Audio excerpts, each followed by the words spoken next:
primeiro falar da história do México, né? O que é o México? O que é esse país? O que é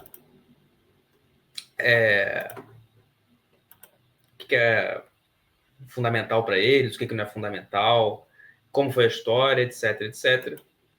Bom, o México, gente, para todo mundo entender, esse país aqui com essa bandeira bonita, diga-se de passagem, tá? Foi um país colonizado pelos espanhóis, da América Espanhola.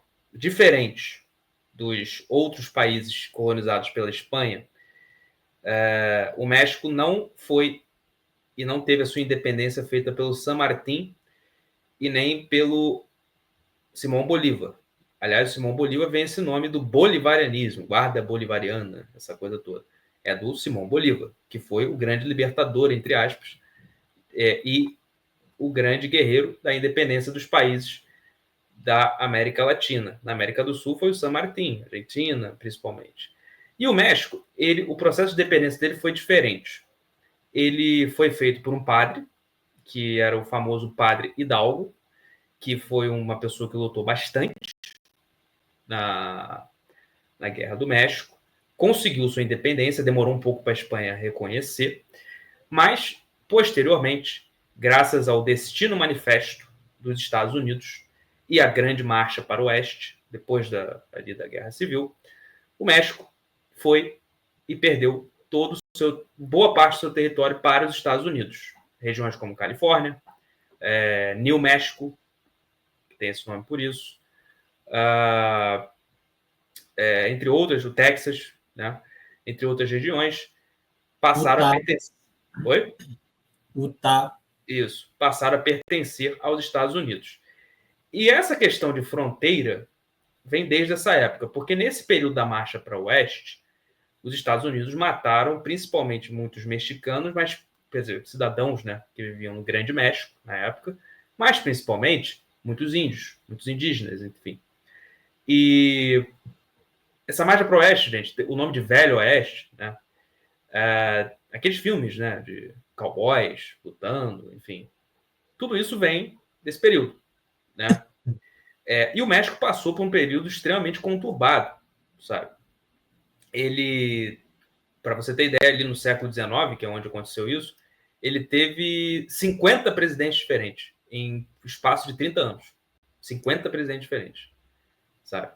Então, uma coisa absolutamente conturbada. Revoltas internas, brigas internas, a questão da marcha para o oeste, etc, etc. Tudo isso culminou nesse período de instabilidade, até o momento que o México realmente se torna um país livre, né? E até os dias atuais, vamos botar assim. Mas o México ele tem uma política interessante. O México é um sistema presidencialista, parecido com o nosso, presidencialismo de coalizão. Tem Câmara de Deputado, né, legislativo, e tem o Poder Judiciário. Câmara de Deputado, Senador e Poder Judiciário. Né? Neste momento, quem está governando o México é a famosa Cláudia. Né? E o que aconteceu? Ela peitou bastante as decisões do Trump com as tarifas e um dos seus grandes opositores, que foi o Pedro Manzo, lá prefeito da cidade, acho que Urapã foi o nome da cidade, se eu não me engano, Uratã, não me lembro agora o nome da cidade, que ele foi morto. Mas ele foi morto por ser um cara muito, pelo menos coincidência essa parte, né? Ele era considerado o Bukele mexicano. E ele foi morto por ser um cara extremamente agressivo com relação aos cartéis. Ele era, nossa, o México tem que acabar com os cartéis e tudo mais. Isso está gerando, neste momento no México, um processo absurdo de revoltas, gigantesco, sabe? Que está se espalhando pelo país. Mais um da geração Z. Quem quiser entender sobre a geração Z, eu fiz uma análise semanal sobre a geração Z. Está lá nas minhas playlists das análises semanais. Expliquei um pouco o que é essa geração Z. Por que ela é tão revoltada e tal. Mas está culminando em vários protestos pelo México. Aliás, a geração Z, nesse momento, está protestando no México e no Peru. Né? Inclusive, a Conmebol até está cogitando não ter... Está confirmada, mas Ainda não há uma especulação que a Conmebol pode até transferir a final do Libertadores entre Palmeiras e Flamengo para outro lugar. Mais uma vez, futebol e política sempre lado a lado, né? A gente vai fazer um dia uma live sobre Copa do Mundo, que é, porra, a Copa, eu falo isso, uma parte, a FIFA hoje é mais importante do que a ONU, em termos Pois é, vamos mexer no ninho de vespeiro, né? a FIFA hoje é muito mais importante que a ONU, em termos de geopolítica. Mas vamos lá. Então, o México está nesse processo, está nessa situação, né? Esse cara foi eleito Marte, né? O Cláudio Manzo, e Carlos Manzo, perdão, olha eu, Cláudio, Carlos Manzo. E ele, além disso, né, você tem a questão da polêmica com a imigração entre Estados Unidos e México. O Trump cogita, né, resumindo, a gente vai falar sobre isso mais profundamente, mas cogita também, além de uma invasão na Venezuela, uma invasão no México, sabe?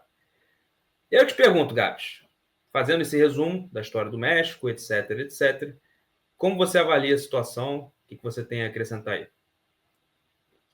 Cara, a situação do México está bem delicada com a morte desse prefeito, né?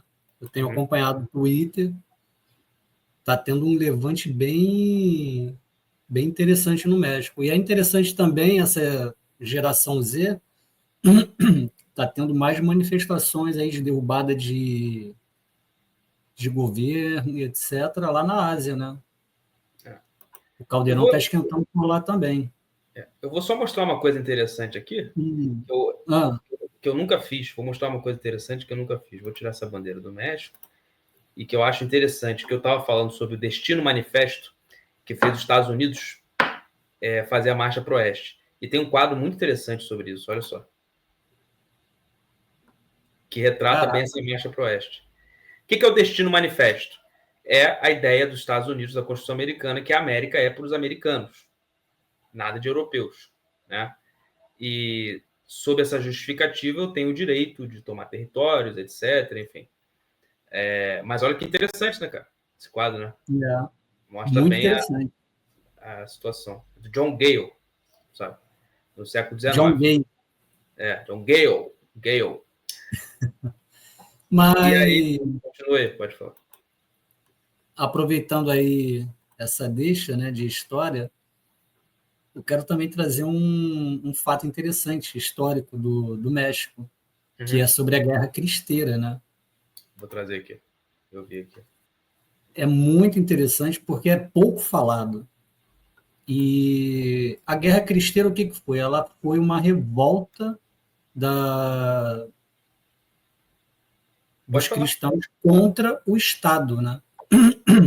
E é bem como você trouxe aí. A Guerra Cristeira, também conhecida como Guerra dos Cristeiros ou Cristiada, é o nome pelo qual ficou conhecido os conflitos armados resultantes da perseguição e repressão conduzidas pelo Estado no México contra a Igreja Católica e seus fiéis. E o que isso significa? Um conflito que durou de 1917 a 1926. Não. Houve falha no engano. 1926 durou de 1926 a 1929.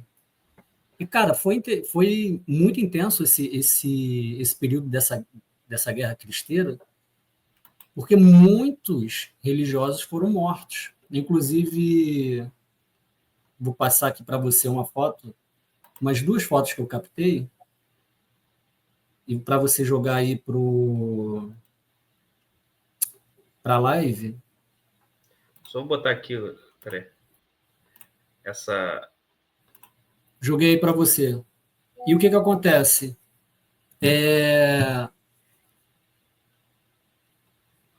Não, isso daí é para depois. Porque você botou Guerra Cristeira 2, eu pensei que era não. Então, aí tem a ver com a atualidade. Tá, a gente fala depois. Quando a gente aprofundar no assunto dos cartéis, essas coisas. Okay.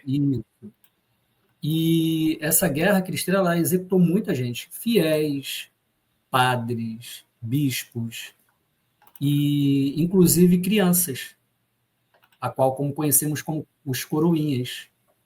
Sabe o que eles fizeram com cada criança? Fuzilaram. Não. Fala. Cada coroinha de cada igreja, eles foram capturados pelos militares do Estado, né, do antigo regime mexicano, e foram levados, cada um deles, à forca em cada estação de trem do México. Então, ou seja, a cada estação que você passava com os trens, você via um coroinha enforcado. E aí a execução de um bispo. Olha. Vou botar outra sendo aqui. fuzilado na porta de uma igreja.